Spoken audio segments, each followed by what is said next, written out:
이 시간 우리가 함께 나눌 하나님의 말씀은 신약성경 베드로전서 1장 3절부터 9절까지 말씀입니다. 신약성경 베드로전서 1장 3절부터 9절까지 말씀. 우리 주 예수 그리스도의 아버지 하나님을 찬송하리로다.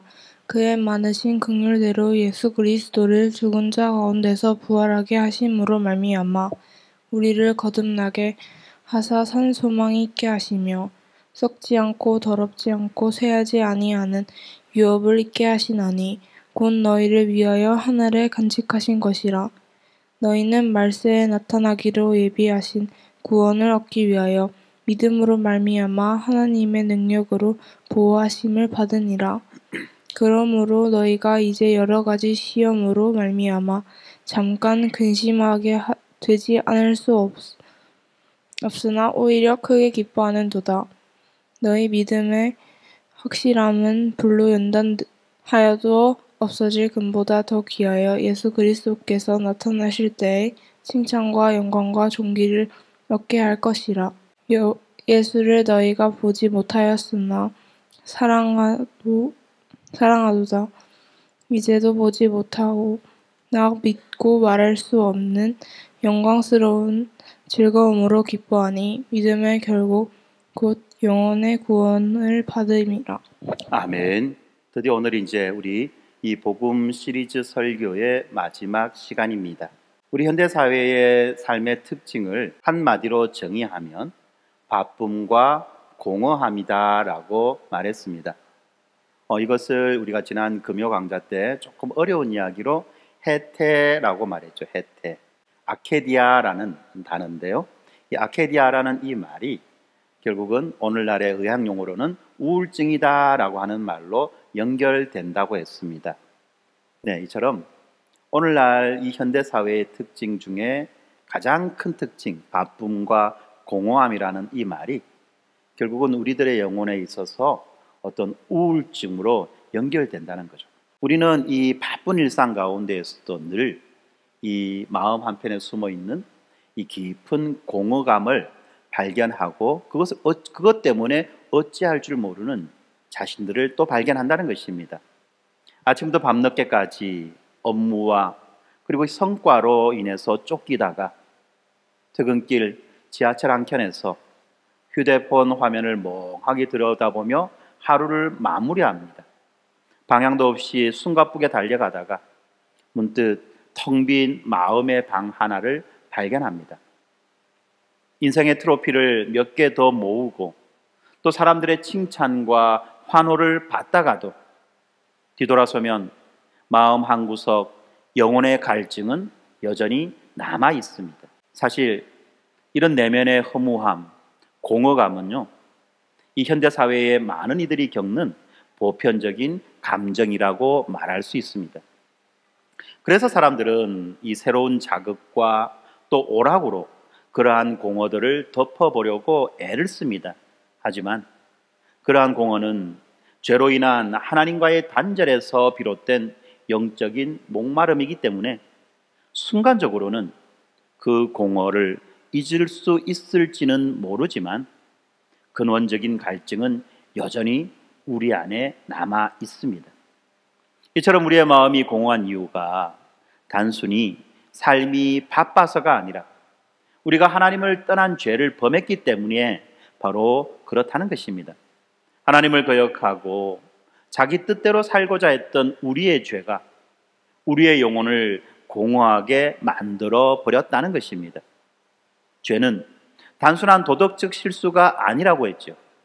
창조주 하나님 앞에서의 반역이며 또한 형벌을 받아 마땅한 현실이라는 것입니다. 그렇게 채워지지 않는 이 공허함을 안고 우리는 스스로에게 질문합니다. 나의 삶의 참된 의미와 충만함은 어디에 있을까? 깊은 밤까지 잠 못 이루며 내 인생의 의미는 무엇인가? 라고 고뇌하곤 한다는 것입니다. 이에 대해서 이 초대교회의 교부 어거스틴은 주께서 우리를 위하여 지으셨기에 우리의 마음이 주 안에서 안식하기까지는 안식이 없나이다 라고 고백했습니다. 그렇죠. 우리가 알고 있듯이 어거스틴도 이 공허함이 자기의 평생을 지배했고, 그는 이 공허함을 잊어버리기 위해서 수많은 세상의 오락과 방탕과 그리고 온갖 이교 신앙에 심취했었습니다. 그런데 그 어느 것 하나도 그의 그 공허함을 채워줄 수 없었다는 거죠. 비로소 그가 하나님 앞으로 돌아오게 되었을 때 그의 공허함이 채워지는 것을 경험했고, 그리고 이것을 이렇게 고백했던 것입니다. 그렇죠.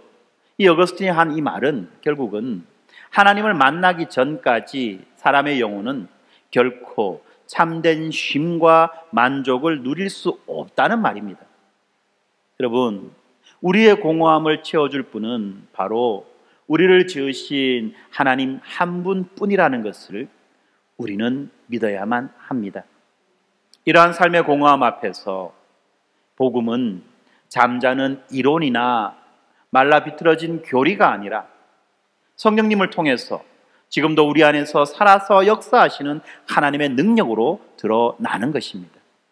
성령님께서는 우리 마음에 복음을 조명해 주시고 진리 안에서 회개와 믿음으로 우리를 이끌어 가실 뿐만 아니라 우리를 날마다 말씀 앞에서 순종하게 하셔서 우리들의 그 공허를 충만으로 바꾸어 주시는 것입니다. 그러므로 이 복음의 능력이 우리 삶에 임하면 절망으로 불타버린 그 자리에 산 소망이 피어나고 깨어진 인생이 새롭게 변화되는 놀라운 역사가 일어나는 것입니다. 어둠을 밝히는 한 줄기 빛처럼 이 복음의 은혜가 우리의 현실을 비추어 줄 때 우리는 비로소 참된 길과 목적을 발견하게 되는 것입니다. 지난 시간까지 우리는 하나님의 창조와 죄로 죽었던 우리가 어떻게 하나님의 자녀가 되었는지, 그리고 하나님 아버지의 그 사랑이 우리의 존재의 의미를 어떻게 바꾸어 놓았는지를 살펴보았습니다. 오늘은 이 복음이 우리의 지친 영혼과 일상에 어떻게 영향을 미치는지, 그리고 우리의 가정과 직장 속에서 고난과 유혹의 순간마다 이 복음의 능력이 어떻게 구체적으로 나타나는지 살펴보고자 합니다. 오늘 본문 말씀인 이 베드로전서 1장 3절부터 9절까지 이 말씀은 우리의 거듭남을 통해 주어진 산 소망에 대해서 강력하게 증거합니다. 이 말씀을 통해서 하나님께서 약속하신 새로운 삶과 영원한 소망이 어떻게 우리에게 역사하시는지 함께 묵상해 보도록 하겠습니다. 성령께서 오늘 전하는 이 말씀을 조명해 주시고 우리의 마음을 감동시켜 주셔서 2000년 전 베드로가 편지를 통해 전해준 그 산 소망의 메시지가 성령의 역사로 오늘 여기 앉은 우리 모두의 가슴에 불붙는 희망으로 타오르기를 소망합니다. 에스골 골짜기의 나딘군은 이 마른 뼈들에 생기를 불어넣으신 하나님께서 이 시간 우리의 지친 마음에, 우리의 지친 영혼에 새 힘과 산 소망을 불어 넣어 주시기를 기대합니다. 먼저 마태복음 26장 24절에 보면 예수님은 누구든지 나를 따라오려거든 자기를 부인하고 자기 십자가를 지고 나를 따르라고 요구하시고 난 다음에 이어지는 25절에서 누구든지 자기 목숨을 구원하고자 하면 잃을 것이요 나를 위하여 자기 목숨을 잃으면 찾으리라 라고 말씀하시죠. 이 말씀을 통해서 예수님은 자기를 버리는 길이 오히려 참 생명을 얻는 길이라는 것을 말씀해 주고 계십니다. 세상은 자기 주장을 관철하고 자아를 실현하는 것을 성공의 비결로 여깁니다. 그런데 주님은 오히려 자기 부인을 통해서 참된 자아를 발견하고 영원한 생명을 얻게 된다고 지금 선언하고 계시는 것입니다. 이것이 바로 복음의 역설이며 이것이 바로 우리의 상식을 뛰어넘는 하나님의 지혜입니다. 사도 바울도 갈라디아서 2장 20절에서 이 진리를 자신의 삶으로 증언해 줍니다. 내가 그리스도와 함께 십자가에 못 박혔나니 그런즉 이제는 내가 산 것이 아니요 오직 내 안에 그리스도께서 사신 것이라. 아멘. 이것은 바울의 옛자가 그리스도와 함께 못 박혀 죽었고 이제는 부활하신 예수 그리스도께서 자기 안에 살아 역사하신다는 고백입니다. 그리고 바울은 이어서 이제 내가 육체 가운데 사는 것은 나를 사랑하사 나를 위하여 자기 자신을 버리신 하나님의 아들을 믿는 믿음 안에서 사는 것이라고 말합니다. 이 말은 그는 더 이상 자기의 힘과 자기의 욕망을 따라 살아가는 존재가 아니라 하나님의 사랑과 은혜를 힘입어 믿음으로 살아가는 새로운 사람이 되었다는 그런 말씀인 것입니다. 이렇게 자기 부인의 삶이 결국은 그리스도와의 연합을 통해서 새로운 정체성을 입는 삶이 되게 해준다는 것입니다. 그리고 이러한 새로운 정체성 속에 산 소망이 생겨나는 것입니다. 예수님을 따르기 위해 자기를 부인하고 자기 십자가를 지는 것은 겉으로 보기에는 손해요 죽음인 것처럼 보입니다. 그렇지만 이 복음의 신비는 바로 그 순간 하나님께서 새로운 생명으로 탄생시켜 주신다는 데 있습니다. 이 진리를 베드로전서 1장 3절은 이렇게 말하죠. 그의 많으신 긍휼대로 예수 그리스도를 죽은 자 가운데서 부활하게 하심으로 말미암아 우리를 거듭나게 하사 산 소망이 있게 하셨나니. 우리를 거듭나게 하사 산 소망이 있게 하셨나니. 아멘. 바로 산 소망을 거듭남과 연결시켜서 말씀하고 있습니다.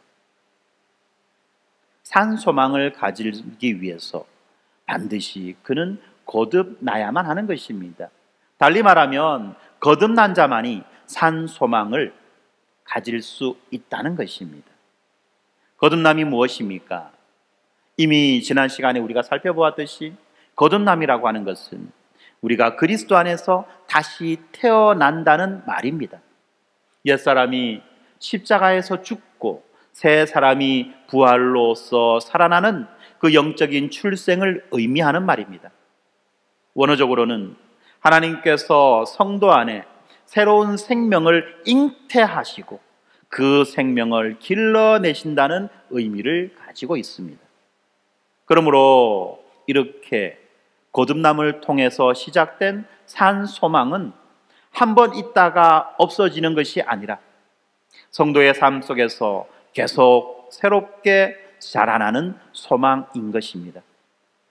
우리가 예수님과 함께 죽었기 때문에 예수님과 함께 죽었다는 이 말을 아까 앞에서 보았던 그 마태복음 말씀에서는 자기 부인이라는 말로 표현하고 있죠.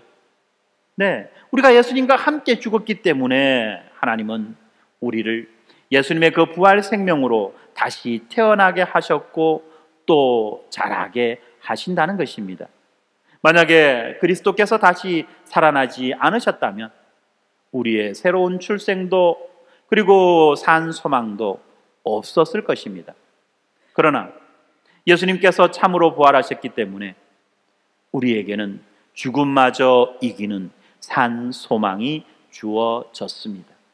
그리고 그 거듭남을 통해서 우리 안에 살아있는 소망이 생겨나고 자라게 되는 것입니다. 예수님의 부활로 말미암아 보증된 이 산 소망은 마치 봄날에 활짝 핀 벚꽃처럼 쉽게 시들고 사라지는 한때의 감정이나 막연한 기대가 아닙니다.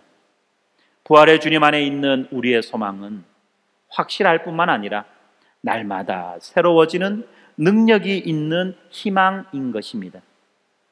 베드로는 이 산 소망 때문에 신자는 환난 가운데에서도 결코 흔들리지 않는다고 말해줍니다. 거듭난 성도는 더 이상 과거의 욕망과 두려움에 이끌려 살지 않고 부활하신 주님께서 주시는 새로운 열망과 목표를 따라 살아가는 것입니다. 이것이 바로 복음이 가져오는 실제적인 삶의 변화입니다. 이것이 바로 산 소망이 우리에게 가져다주는 실제적인 삶의 변화라는 것입니다. 복음의 이러한 능력은 역사 속에 수많은 성도들의 삶으로 증명되었습니다. 세상의 야망과 쾌락을 쫓던 이들이 예수님을 만나 십자가 앞에서 자신을 내려놓을 때, 자기의 욕망을 내려놓을 때 그들의 삶은 완전히 뒤바뀌었습니다.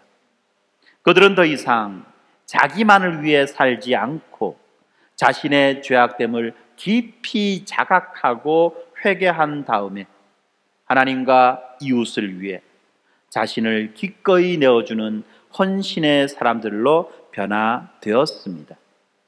이전에는 자신의 성공과 이익만을 위해 살던 사람이 그리스도를 만난 후에는 오히려 자신의 시간과 재능을 이웃을 위해 아낌없이 내어주는 변화가 어떻게 해서 일어날 수 있었을까요?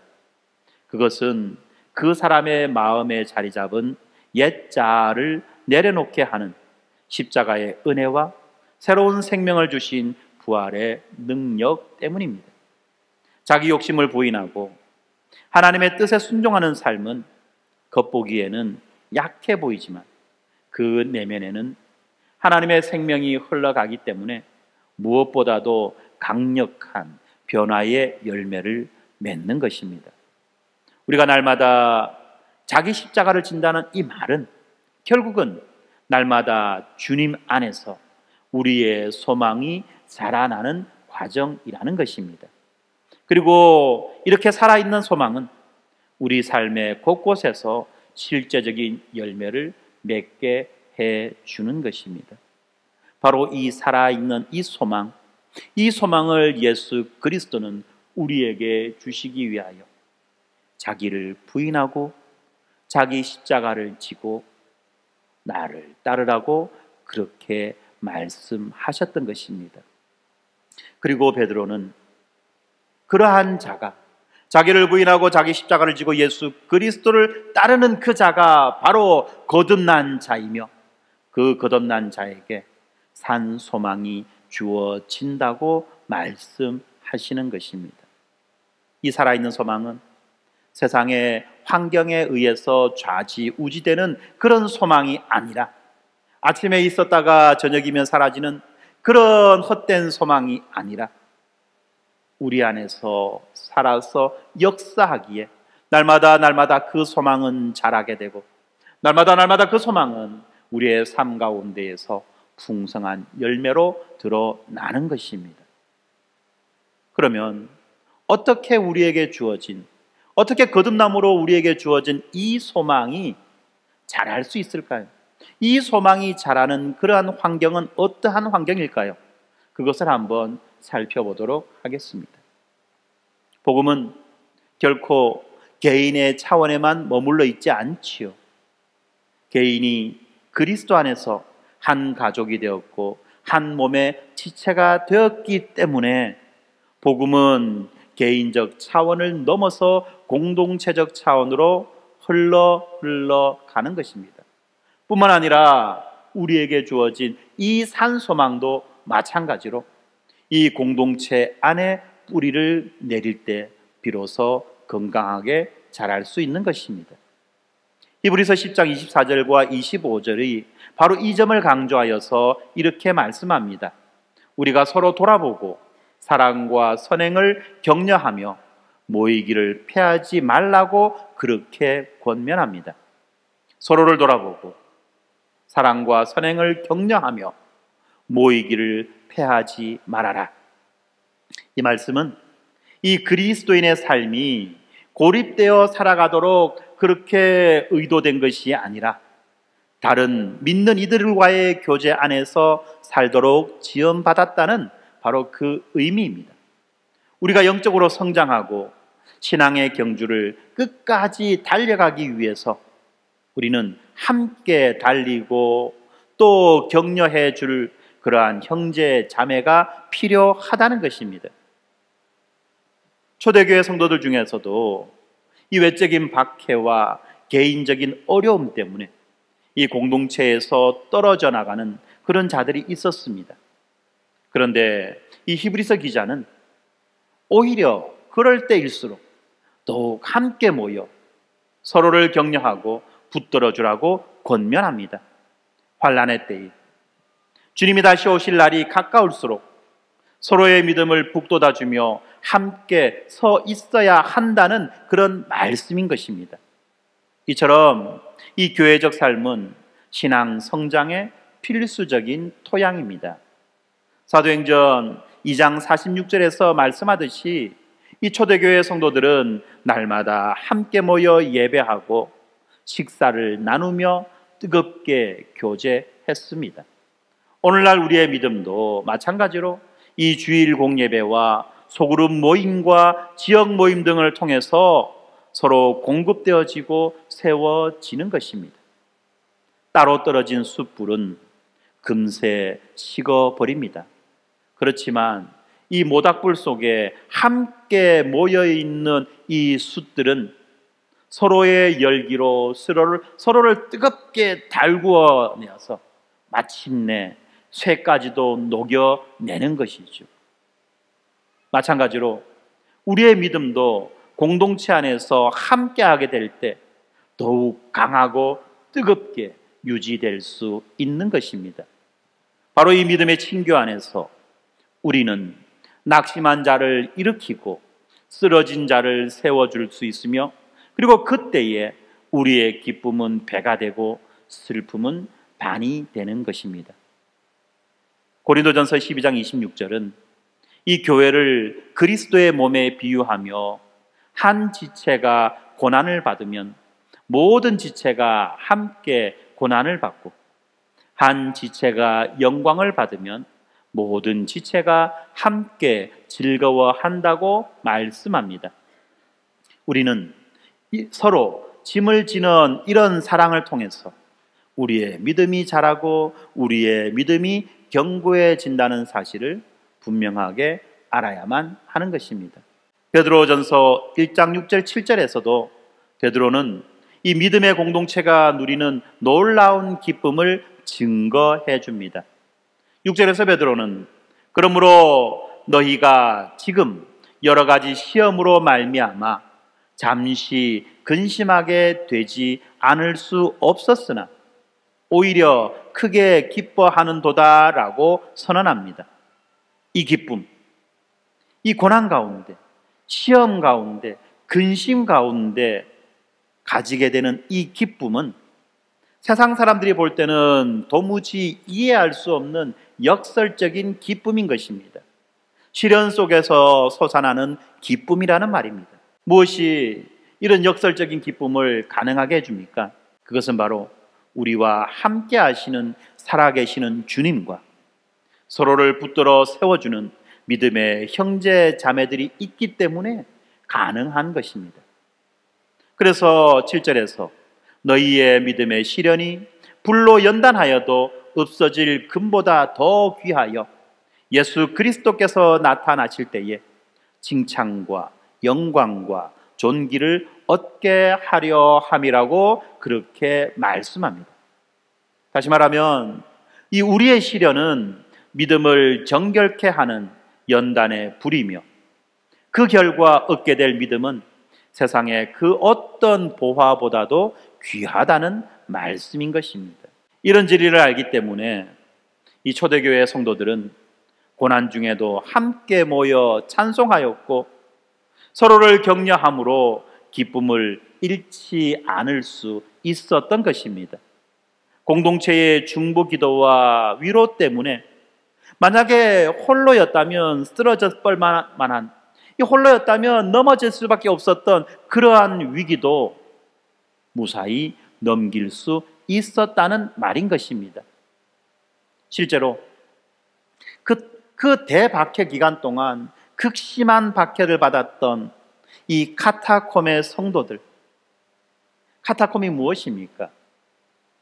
카타콤이라고 말하는 것은 무덤이죠.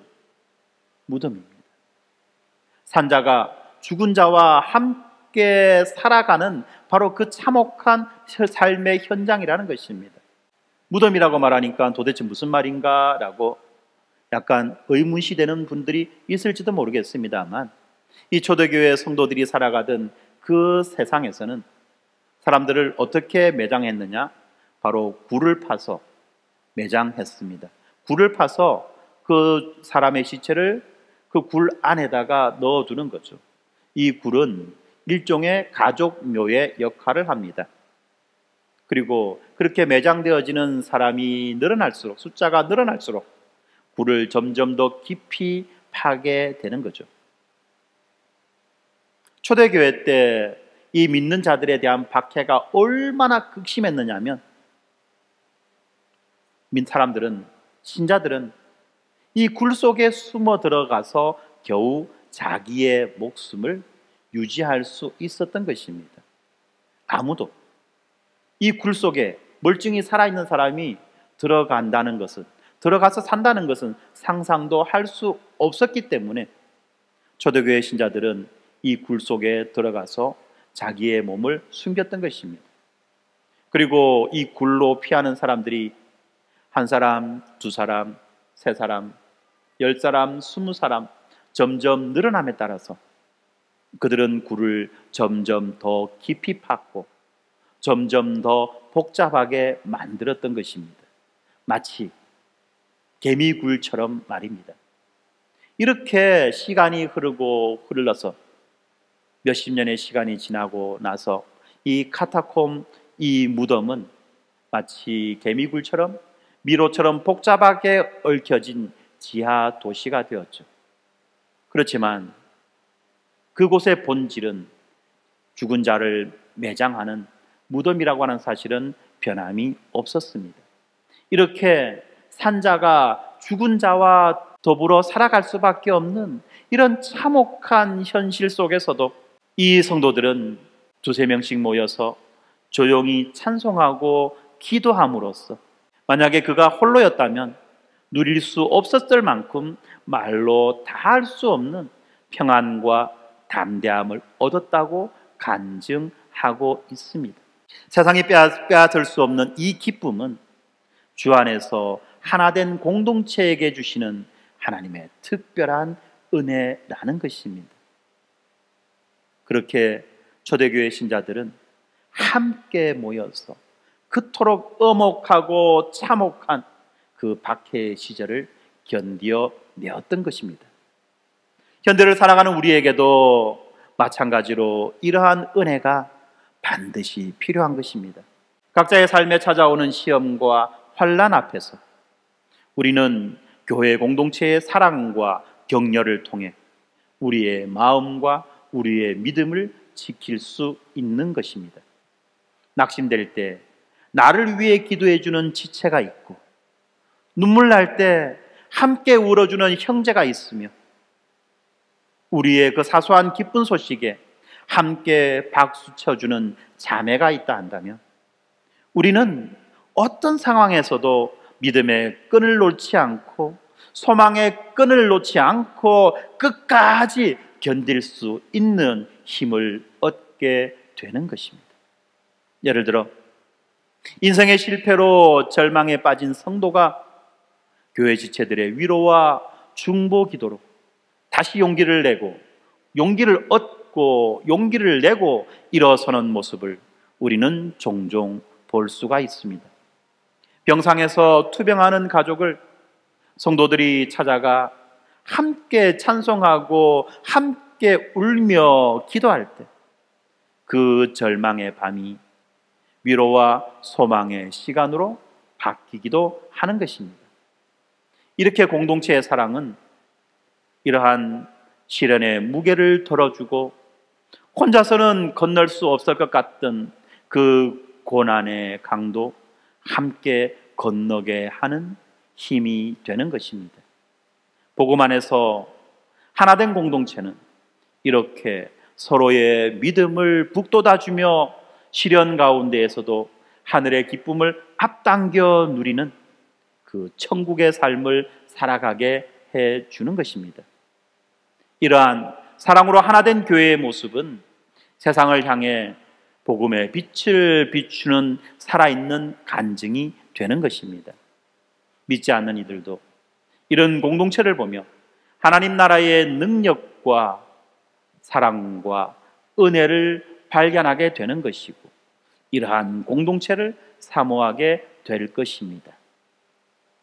지금까지 우리는 우리의 살아있는 산소망, 이 날마다 자라는 생명력을 가진 이 산소망이 어떻게 우리에게 주어지는지, 그리고 어떻게 하면 이 소망이 자라게 되는지에 대해서 살펴보았습니다.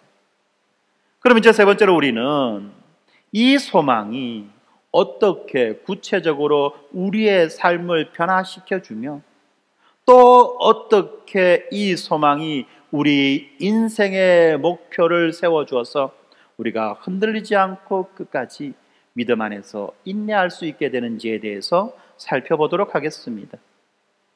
복음이 주는 소망은 이 땅의 삶을 변화시켜 줍니다. 뿐만 아니라 영원에 걸친 궁극적인 소망으로 우리를 인도합니다. 우리 눈앞의 현실은 여전히 불완전하고 여전히 고통 가운데 있지만, 이 복음은 우리들로 하여금 장차 올 하나님 나라의 완성을 바라보게 해주는 것입니다. 요한계시록 21장 1절부터 4절까지의 말씀에 보면 새하늘과 새 땅에 대한 환상이 나타납니다.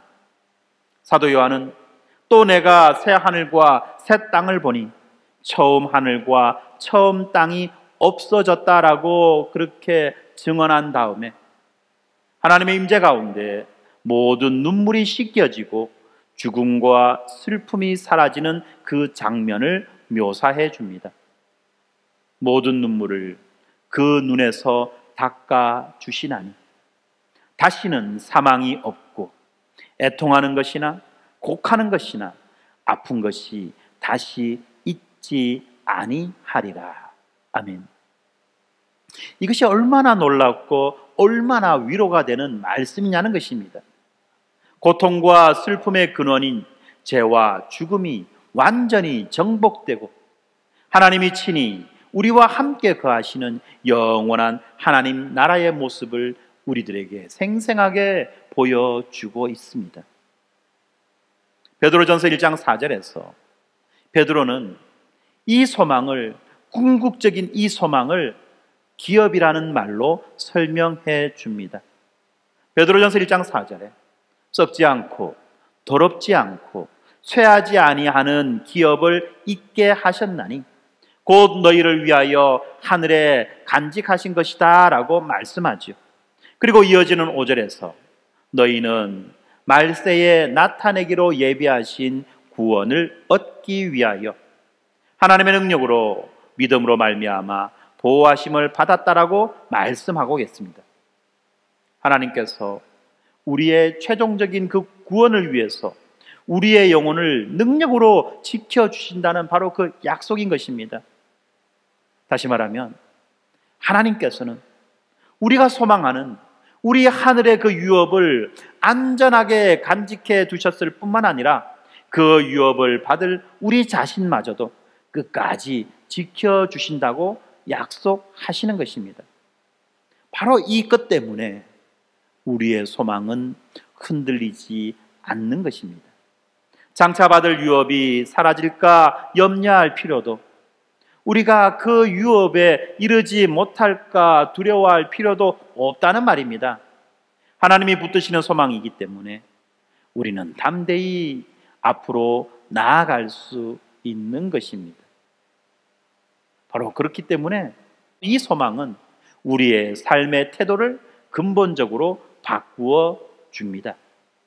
우리는 나그네와 순례자와 같이 이 땅을 살아가지만 세상의 것에 집착하지 않고 하늘에 쌓은 보화를 바라보며 살아가는 자들입니다.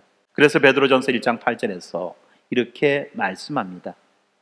예수를 너희가 보지 못하였으나 사랑하는도다. 이제도 보지 못하나 믿고 말할 수 없는 영광스러운 즐거움으로 기뻐하니라고 말입니다.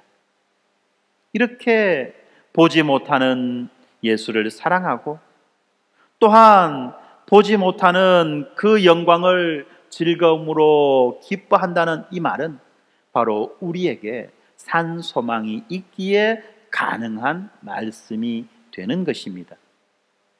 비록 우리는 직접 우리의 눈으로 예수님을 뵙지 못하지만 믿음의 눈으로 주님을 바라보고 사랑하기에 말로 다할 수 없는 영광으로 가득 찬 기쁨을 누린다는 말씀입니다. 이렇게 말씀하니까 갑자기 예수님께서 도마에게 하신 말씀이 생각납니다. 보지 못하고 믿는 자들은 복되도다 라는 말입니다. 이렇게 보이지 않는 것을 보는 믿음의 능력이 우리들로 하여금 장차 누릴 영광을 미리 맛보게 해주고 있습니다. 9절에서 베드로는 믿음의 결국 곧 영혼의 구원을 받는다라고 선포합니다. 여기에서 말하는 영혼의 구원이 무엇입니까? 바로 우리의 믿음이 도달하게 될 최종적 목적지, 영원한 생명을 뜻하는 말입니다. 우리는 이미 예수 안에서 구원을 받았지만 동시에 장차 누릴 그 구원을 향해 나아가고 있습니다. 이 땅의 삶을 마치는 순간에 우리의 영혼은 주님의 품에 안겨 온전한 구원을 누리게 될 것입니다.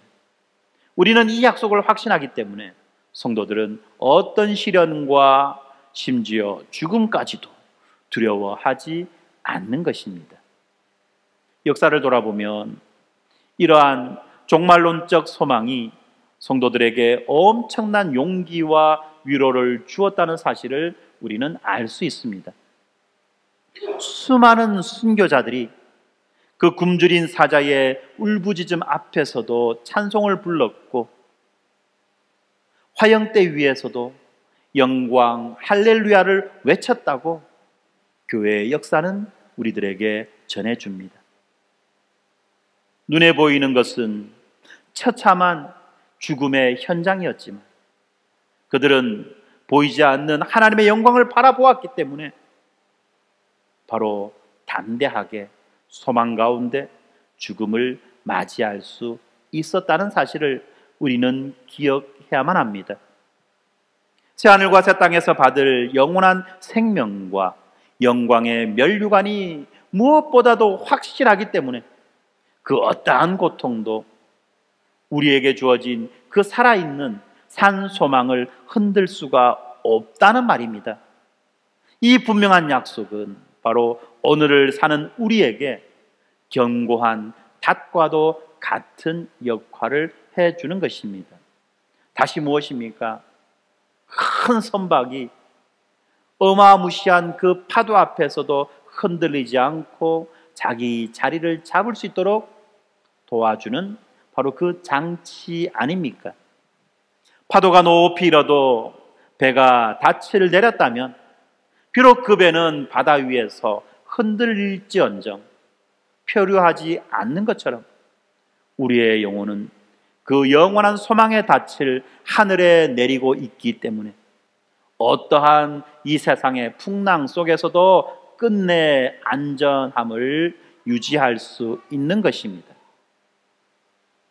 사랑하는 성도 여러분, 이 하나님 나라의 완성을 향한 약속과 소망이 우리에게 주어졌기 때문에 우리는 더 이상 공허와 허무에 휩싸이지 않고 오히려 날마다 새 힘을 얻게 되는 것입니다. 우리가 걷는 믿음의 길이 때로는 눈물의 골짜기로 우리를 이끌어 갈지라도 그 길 끝에는 우리의 눈물을 닦아주시는 주님이 주시는 영원한 기쁨이 기다리고 있다는 것을 우리는 기억합시다. 썩지 않고 더럽혀지지 않고 쇠하지 않는 유업을 바라보며 살아가는 그 삶이야말로 현재를 헛되이 소비하지 않고 영원히 가치 있는 것을 위해 인생을 투자하게 하는 지혜로운 삶인 것입니다. 이 소망이 있기 때문에 우리는 낙심 대신 인내를, 불안 대신 평안을 선택할 수 있는 것입니다. 복음이 우리에게 가져다주는 이러한 종말론적인 소망으로 인해서 우리는 오늘도 견고한 믿음과 거룩한 삶으로 하나님께 영광을 돌리며 나아갈 수 있는 것입니다. 이제 말씀을 마치도록 하겠습니다. 지금까지 우리는 이 복음이 어떻게 성도들의 삶을 변화시키는 실제적인 능력인지를 살펴보았습니다. 복음은 우리의 내면을 새롭게 하고 우리의 삶의 방향을 바꾸어주는 힘인 것입니다. 바쁘고 고달픈 삶의 현실 속에서 한없이 공허함에 빠져들던 우리가 복음으로 말미암아 새로운 정체성과 삶의 목적을 얻었습니다. 자기를 부인하고 십자가를 질 때 오히려 참 생명과 살아있는 산소망을 얻게 된다는 역설적인 진리를 오늘 우리는 살펴보았습니다.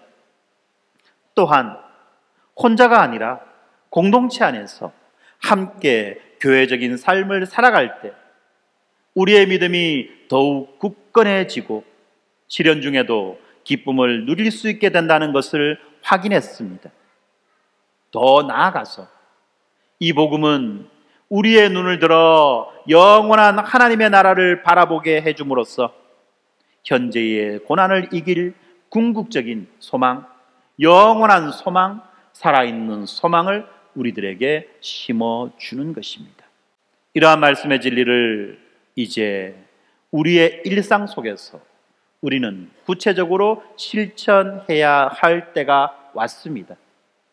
복음의 능력은 단순한 지적 동의에 머물지 않고 성령의 역사하심 아래에 죄를 자백하고 회개하는 내적인 변화를 일으켜주고 우리의 의지와 우리의 삶을 변화시켜서 그리고 이것이 마침내 우리의 손과 발의 행동으로 드러나 삶의 풍성한 열매를 맺게 해주는 것입니다. 그래서 우리는 다음의 내용들을 함께 생각하며 매일 삶에, 매일 일상에 적용해 보면 좋겠습니다. 첫 번째로 우리는 날마다 십자가를 지는 결단을 하면 좋겠습니다. 한 번 결단으로 끝나는 것이 아니라 매일 아침마다 내가 십자가를 지고 살아가겠습니다라고 결단하는 것입니다.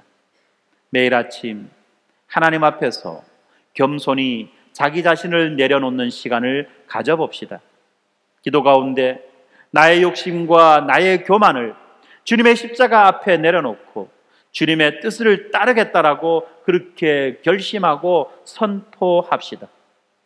작은 일상에서도 자신의 뜻을, 자신의 욕심을 주장하기보다는 예수 그리스도의 그 온유하심과 희생을 실천하도록 애를 써 봅시다. 용서하기 어려운 일을 용서하고 섬기기 꺼려지는 이들을 섬김으로써 자기 부인의 삶을 구체화해 보는 것입니다. 두 번째로는 이 믿음의 공동체에 적극적으로 참여하고 그 공동체 안에서 서로 사랑을 실천해 보는 것입니다.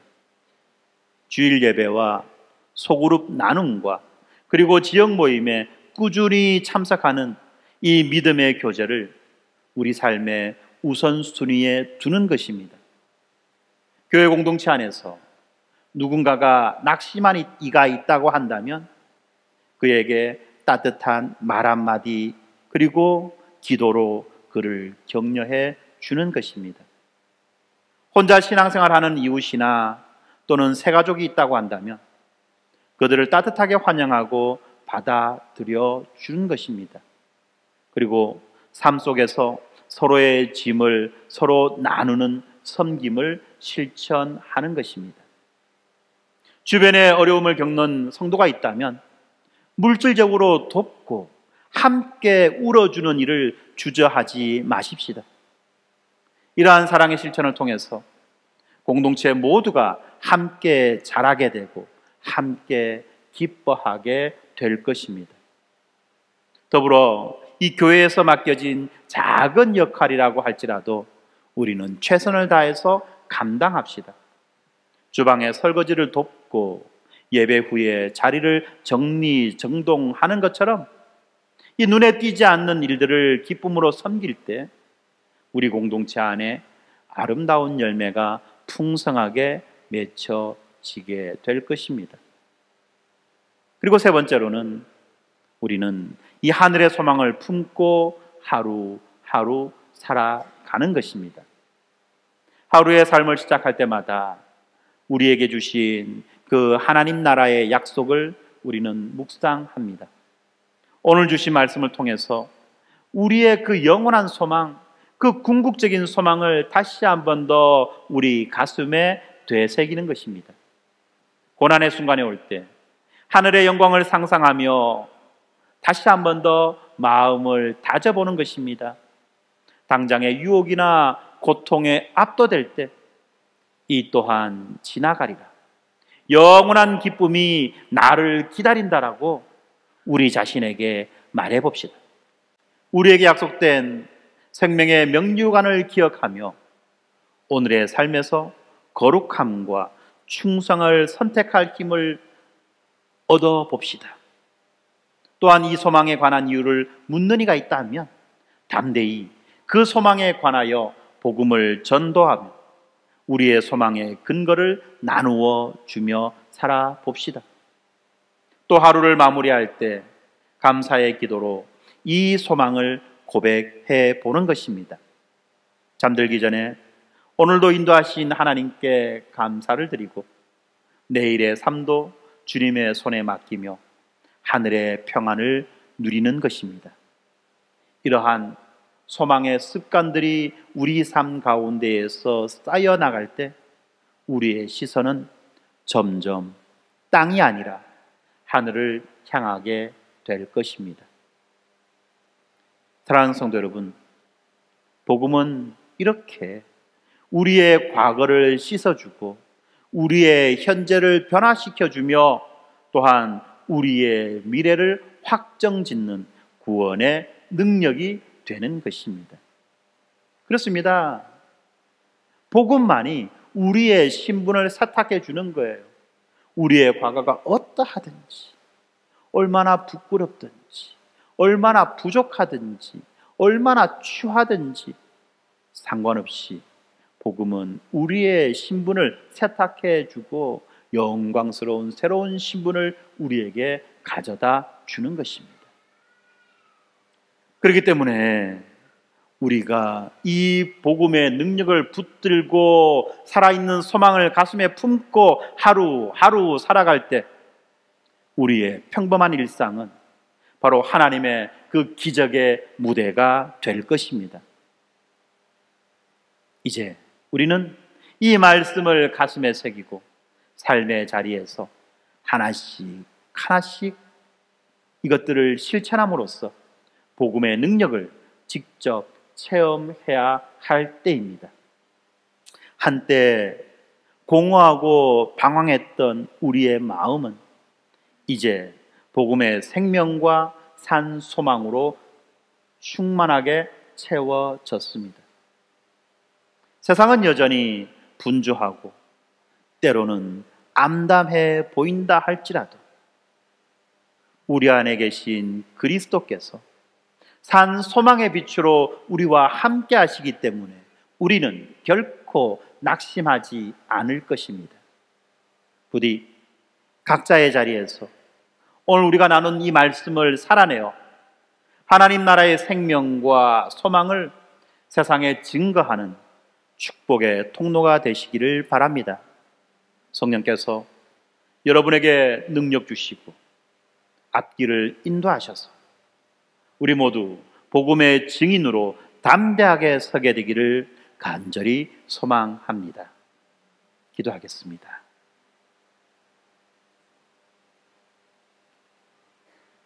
거룩하신 아버지 하나님, 오늘 우리 마음에 복음의 놀라운 능력을 다시 한번 새겨주시고 권면해 주시고 위로해 주셔서 감사합니다. 죄와 공허로 얼룩졌던 우리들의 삶을 복음의 은혜로 충만케 해주시고 새 생명으로 거듭나게 하시며 산 소망 가운데 살아가게 해주신 주님의 은혜를 찬양합니다. 아버지 하나님, 오늘 저희가 들은 말씀을 우리들의 삶 속에서 실천할 수 있도록 성령의 능력으로 우리들을 붙들어 주시옵소서. 날마다 자신을 부인하고 주님의 십자가를 걷는 결단을 할 때에 주여 우리들을 도우시고 우리의 연약함을 강건하게 하여 주시옵소서. 교회 공동체 안에서 서로를 진심으로 사랑하고 섬길 수 있는 겸손과 용기를 허락해 주시고 함께 믿음의 경주를 달려갈 때 기쁨으로 충만하게 해주시며 시련의 때에도 주께서 주신 산 소망의 등불을 밝혀두고 흔들림 없이 믿음의 길을 걸어갈 수 있도록 저희와 교회를 붙들어 주시옵소서. 특별히 뜻하지 않은 사고와 질병과 경제적 어려움 가운데에 눈물 짓는 성도들을 위로해 주시고 그들의 연약한 손을 붙들어 강건하게 하여 주시옵소서. 주님, 우리 겨자씨 공동체가 이 세대에 빛과 소금의 역할을 감당하게 하여 주시옵소서. 서로 사랑함으로 우리가 주님의 제자임을 나타내게 하시고 우리 교회를 통해 많은 영혼들이 생명의 복음을 만나도록 역사하여 주시옵소서. 언제나 신실하신 주님, 저희가 세상을 향한 주님의 편지로 살아가게 하여 주시옵소서. 우리들의 말과 행동을 통해서 예수님의 향기가 흐르게 하시고 낙심한 영혼들에게 소망을 전하는 통로가 되게 하여 주시옵소서. 우리의 예배와 우리의 결단을 기쁘게 받아주시고 우리의 남은 삶이 주님의 영광을 나타내는 산 제사가 되게 하여 주시옵소서. 이 모든 말씀 우리의 산 소망이 되시는 예수 그리스도의 이름으로 기도합니다. 아멘.